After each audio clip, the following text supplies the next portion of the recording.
Hey guys, and welcome back to Professor Layton and Pandora's Box. We learned a great deal of stuff in the sleepy country village of Dropstone, not the least of which is of a phantom town that is apparently not to be found on any map, not even those fancy ones that you can buy at like airports for like 15 quid and whatnot, and if they're not on there, they're not anywhere, so put that on our mysteries list, I guess. There was also this woman known as Katia, who stared down Layton and lived to tell the tale, so she'll be one to keep an eye on, I suppose. But for the time being, we have to make some inquiries about the train, because we cannot and will not deny the word of our Lord, the text box at the bottom of the screen.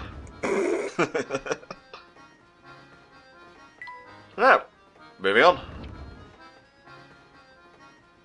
Okay, we need to make our way to the dining car, because you see, we're all hungry at this point, because I don't think we ate anything at the Fete. Yeah. Which was a terrible decision, because, you know, I'm sure there were loads of lovely cakes there, none of which had soggy bottoms, so they just would have been so perfect. Ah, yes indeed. But unfortunately, since we're like going through a tunnel, the dining car is closed, which Oh, God, damn it. Seems a bit wasteful.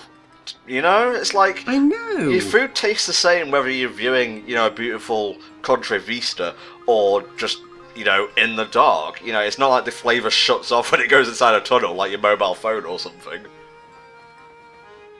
I mean, he's doing it because it's like, oh, well, they won't have the view. Hey, buddy, there's not much of a view on a plane, but they'll serve food anyway. Just gonna throw that out there? Well, I kind of get what you're angling for with that line of thought, but there's a terrific view at all times when you're up in the air, so... Well, yeah, but what if you're, like, on the Eurotunnel or something? And you decide you want food?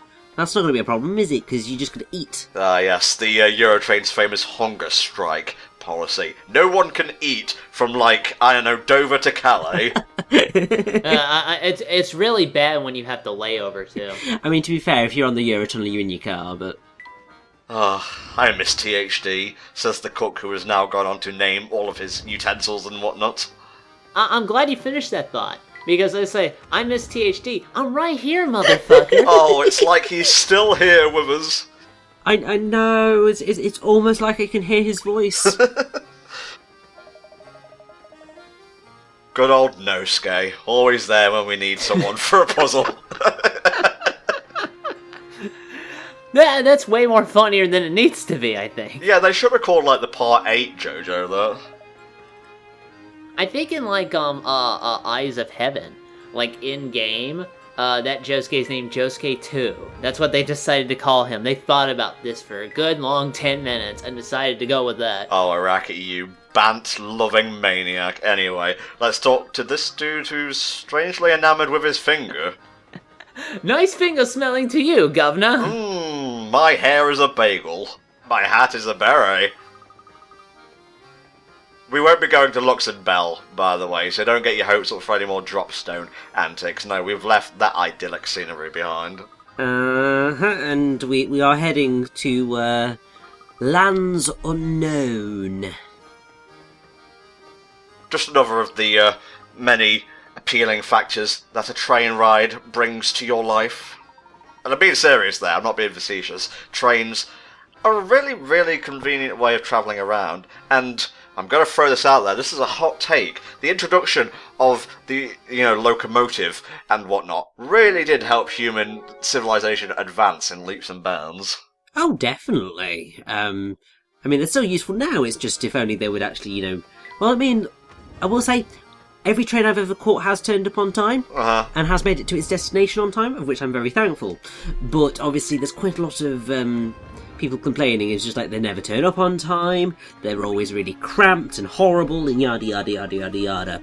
So there's a love-hate relationship with trains in the UK at the minute. That's a stereotype, but sometimes stereotypes can be true. Exactly. I mean, there would not be smoke without fire. I guess there's an appeal to, like, trains like these. Like, I've always been a fan of, like, stuff like RVs, where you get, like, the whole things of a house in just like a vehicle. Yeah, for sure. So trains are kind of that same cool thing where you're basically they're like moving houses in a way. Like that's kind of neat. in its own little sense. No, I totally get you, because I was kind of fascinated with RVs as a child, and especially in that one Simpsons episode where they look at the deluxe ones, which have, like, upper floors and whatnot. Like, shit, man. Can we just, like, sell our house and live there?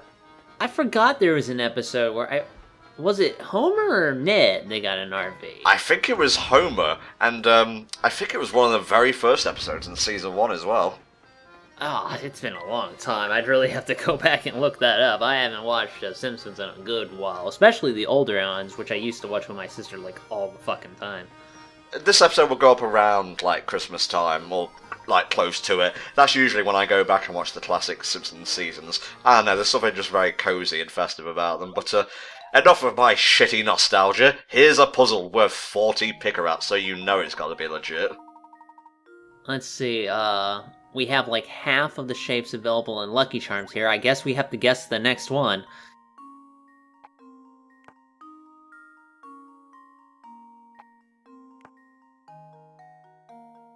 So yes, this is another one of those. You've got to use the facts given to you to solve which order they must be in, going from... basically going on, if I put this here, does that make everything else true, or does that invalidate everything else? Does it contradict, like, prior stuff, yeah? Yeah. Which is obviously, it's a bit difficult to do unless you just have a play around, but the fact that you have those bits of information there does mean that you can solve that puzzle. Otherwise you'd just be sitting here going, what the hell am I doing? I want them to encounter like a 10-piece puzzle like this, where you have to solve the code, and then like the description box is just, I ain't got nothing. Deal with it, motherfucker. Like, who wrote this shit? That's how a proper door code should be. I ain't helping you. You're not supposed to get in here. Suck it up. Like, imagine if, like, someone tried robbing a bank, and I'm talking about, like, fucking Ocean's 11 or something, not just a random Balaclava burglar coming in with a sawn-off shotgun. And you got to the safe, and Tom Cruise, he's ready to, like, you know, crack it and whatnot, and there's just, a stick-it note on the safe door. And my first is in pie, but not in canoe. What am I? Do as I say, don't do as I do. Say boots without shoes, huh?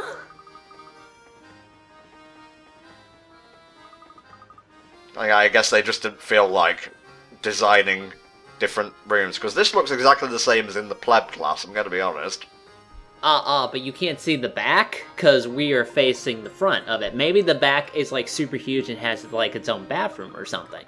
Well, I think they have changed it slightly, because I'm pretty sure they have a different carpet and the table's slightly fancier. Wow, look at that shit. But, I mean, that's all I can tell, because I'm not really looking all that closely, to be fair. Sammy Thunder, we got this great room here. You want to hang out and play some Metallica? You know, we could, you know, roll up some stuff. I mean, not that I do that, but I would imagine it could happen, and we could get away with it. Just How do you do, fellow man-childs? Word to all of your mothers. Okay, we got another arrangement puzzle on our hands here, so it's time to smell the roses, or place the flowers, one of the two. Break the targets? There you go. Smell the roses! Yes, you were indeed correct in saying smell the roses, because we are placing roses all about this location, so that everyone can smell some of their lovely fragrance. Well, if you wanted fragrance, why don't you just brew up some more tea, because I know Tom would like that. Nothing like the smell of Tetley on a cold winter's morning. Yeah, I think I'm a fan of Tetley's.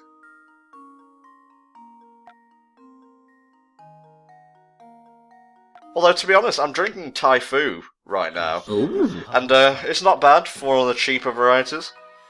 Yeah, I mean, I have to say, like, I feel at some point I need to just go through all the blends of tea to find out which one's my favourite, whether it's like PG Tips, or Tetley's, or Thai Fu. Yeah. Or see if I can find, because I remember I went on this holiday to Wales, and it was like South Wales, I think. Awful holiday. Like, the place we were in was dire, but the one thing that we did take away from there was the tea was absolutely gorgeous. So we did bring a whole batch of that back with us, and it was lovely. I think it's some sort of Welsh tea, and that was delicious. But yeah, you see, this is the type of conversation that you can have when you like tea. You're just like, oh, which one's the best brand? And then you get the people coming in with talking about their loose leaves and their chamomiles and all sorts of that sort of stuff. Yeah, we're here talking like store brands and people coming in with like, oh, I drink Assam and Earl Grey and all that good shit. Yeah. Don't forget about chamomile. Excuse me, my tea is imported from the moon, so clearly I'm the superior of them all. Okay. Helldragon, your tea is iced. Well, that's how I prefer to drink it, Richie. Iced tea from the moon, you know. To be fair, iced tea is quite nice, it's just not tea. I tried iced tea once, it didn't really live up to the hype. I gotta put a bunch of lemonade in mine, otherwise I won't drink it.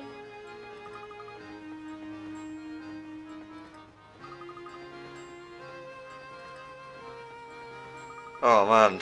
Oh Jesus, are we passing through like... What's that one area outside the Emerald City in the Wizard of Oz? There's like The Poppy Fields. The Poppy Field, there you go. Oh man, I'm sleepy. Must all be this boring assholes talking all over my video games. Oh, even I, the intellectual of the group, am falling asleep. Yeah, well, I mean, you see, it was that hour and a half long part that we just did like 5 minutes ago. Oh, shush. I think they're dead. They're dead, guys. Look, they're clearly fucking I dead. can't believe Professor Layton's fucking dead. And the train crashes. The end. And then, like, Highway Star comes in on the side because they're going through Jesus. this tunnel. Are any of us dreaming, Luke? Are any of us really awake? Technically, isn't life but a dream? Every rose has its faults. Okay, this is the trickier version of this puzzle that Richie mentioned earlier. I think it may also be the last of its kind, but don't quote me on that. Well, they really only used like 2 of these, and they're like, nope, we're not going to do any more. They were special, and we don't want to, outwear their welcome. Well, we are only really travelling like towards the start of the game, so I guess they didn't need this variety of puzzle anymore. There's this chance that it may turn up in the bonus houses at the end of the game. Uh-huh. There's a chance. I'm not 100% sure, but... yeah, I'm pretty sure this is the last time that we will come into it in terms of the story, at least. And that will pretty much entirely be because this is going to be the last time we are ever going to be on a train. So, yeah, I mean, so this is one of the things that you can find a problem with in terms of Pandora's Box's narrative, is that you end up spending a large amount of time in the final town. So it's very heavily back-ended in terms of the places that you're exploring, which in some instances, great. In other instances, it's just like, well, perhaps I would have liked to have explored an area in greater detail over the course of the game, or I would have preferred to just have kind of shorter stops in each of them. I get why they did it the way they've done it, because of how their narrative plays out, but yeah. Well, what's the difference between what you just described and the first game then? Because we spent the entire game in Saint Mystere. Well, yes, like when we spent the entire game in Saint Mystere, so you got to get to grips with the entire town. Oh, okay. So you had the time to settle in and explore. In Lost Future, even though you do hop around a bit more, you get to spend a really long time exploring future London, and that works out really nicely. And then in Spectre's Call, you just explore Mist Hallory. There's a few diversions, but it's just that one town. Miracle Mask is similar, but there are other issues with that game. And then you have Azran Legacy, which does the jumping around quite a bit, but you're in each location for the same amount of time, so everything feels balanced. Whereas I think Pandora's Box is just a little bit too back-heavy. I get you. It does take a while for us to get into the main thrust of the narrative, but once we're there, things pick up immensely, so it didn't really bother me too much. Plus, I enjoy riding on trains and whatnot, so the Monetary Express and also Dropstone were like pretty interesting locations to bop about in. But if you're the type of person who gets bored with like trains and sleepy villages and whatnot, you will probably not enjoy the start of Pandora's Box. Everybody get ready to rock. The next stop is Thousands! Come on, passengers, let me hear you scream! Scream. Scream. Oh, there's one more puzzle to solve before we reach Full Sense. What is this? The Phantom Do you recall Town. how this ticket was missing a destination? Well, it seems that the destination was staring us in the face all along. Alright, here we go. Silgith. No, it's like one of those Mad Magazine folds in. A ticket to where? Uh-huh. It's a ticket to ride. That would actually be a good ticket. I like that. Yes, ticket to ride, and I don't care. Oh, this puzzle has a feelie in it? That's actually really cool. And let me explain that really fast. Feelies are like in adventure games. They used to do this a lot back in like the text adventure days on like 80s, PCs and things like that, where they would include physical items in with the game, which you would use at various points to solve puzzles. They'd give you like, documents, like physical maps, things like that. It was the best they could do within the limited graphic capabilities, but it's always neat to kind of see more modern games give you these physical bits of things to fiddle with in order to interact with the game more. Whoa, this is strange. Wind is weird, Professor! What do you mean? Oh boy. Here we go, .gif. It's darker than a car full of assholes.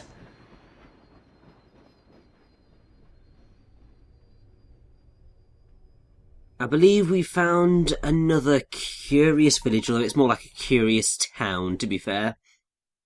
It just upgrades every game. Soon it's going to be a curious planet.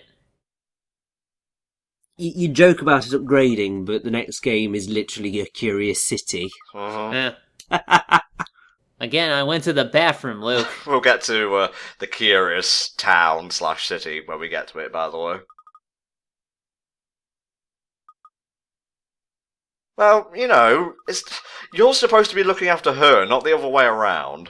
Well, Flora can look after her own fucking self. You gotta have self-preservation, man. That's true. She did bop about St. Mystere on her own for years. Well, yeah, but that was just a village of robots. She didn't really have much to worry about someone trying to kill her. I mean, to be fair, she did manage to make it all the way to the train station, get on the Momentary Express, and kind of hang about on there okay, but then she did nick a dog. Yeah. So, she's not exactly the most screwed on person. Indeed. Before we head off into Full Sense proper, THD is in need of another exercise routine. Man, I've been doing this for a while already. I don't know why you guys keep forcing me to do this. Look, man, I'm just folding my arms. I'm like, God, this shit again? Just go towards the apple, okay? I'm tired of having this conversation. Alright. Here's an idea. Fucking lose weight. Damn, man. Stone cold. Well, this is me, so I'm basically telling myself this. Oh, come on, I'm tired. Oh, man, I gotta do this again? Oh no, Tom's calling me.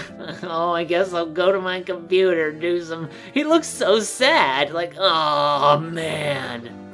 And, we just give him an electric shock to make him run. This is torture. This isn't like friendly exercise, this is abuse. No, I hate Mondays. Alright, time to level up. Where's the JoJo, guys? Oh, I love part 3. Right, he went from flabby to chubby. No, well, that is an upgrade. He's looking a bit more sprightly, if you will. Mm-hmm. Yeah, he could go for a Barra hamster look, who knows? That's odd, and you should really not say that anymore. And I think that we can actually get him up to 18 with what we have now, so that's exactly what we're going to do. Nice. Got any snacks around here? Don't hold out on me. You can fucking wait for your turn. Me? You have to earn your snacks, mini Helldragon. Eating a ton of apples, that has a ton of natural sugars on it, so I wouldn't actually recommend that. Yeah, if you're trying to lose weight, don't make the mistake I've done in the past and only drink, fruit juice. If you're gonna have, juice, go for the dilute stuff. Don't drink juice at all, actually. Eat whole fruits, focus only on water, and, get in your cardio and things like that. That's how I got started. Alright, he goes from chubby to... Chunky. He looks serious. He's like, alright, it's time to get serious about this exercise thing. You see, it's because he sees that it's working. Oh yeah. Nothing like results to perk you up. Hey man, that's true. Once I started getting results, I was like, hell yeah, let's keep on going, man. This place gives me goosebumps. Yeah, same, Luke. Man, this is ominous right now. I think this is why I like Fall Sense so much, because it's a creepy, creepy term. Now, you see, this is why I like Fulton's, but I'm not the biggest fan of it. Because I don't like areas that are slightly too oppressive for such a length of time. Again, I bring up Saint Mystere. Indeed. It's a different type of oppressive. Look of it. Judging by I would call you a hypocrite, but I get what you're trying to put across here. You know, Saint Mystere was... There was an air of tension in the place. Here there's like an air of dread, and the two are very different. Yeah, and also, so Saint Mystere was oppressive but light, if you get what I mean. Like, the coloration was light, you had white walls, brown roofs. It was very samey, but it was still a village. This is very much darkness, black. It's always nighttime, it seems. And so it's just a bit like... Whew, it's quite depressing in a way. Oh god, who rung the nightmare bell? Professor! This won't do. This won't do at all. Professor Layton, away! I'm gonna kick that Bell in the face. Just like a gentleman would do. Bell, you better get the fuck over here. Oh no, they've entered Elysium. Huh. Oh, it's Mardi Gras, okay. What was that? Oh god. Oh my Jonies! Huh? That statue is giving me the eye. Let's interrogate them first. just what is going on here. Yeah, things are not adding up here. I'm watching you, train station. Always watching. And then it turns to stone. Another mystery added to our repertoire. Well, we'll have to solve that later, I guess. We don't have all the facts right now. Following rumors of the Elysian box, the Professor, Luke, and Flora set foot in a strange town. And what will befall them But caution will was shatter taken. your very imaginations and then rebuild them into something strangely video game-esque, guys. We'll see you next time in Professor Layton and Pandora's Box. Goodbye for now.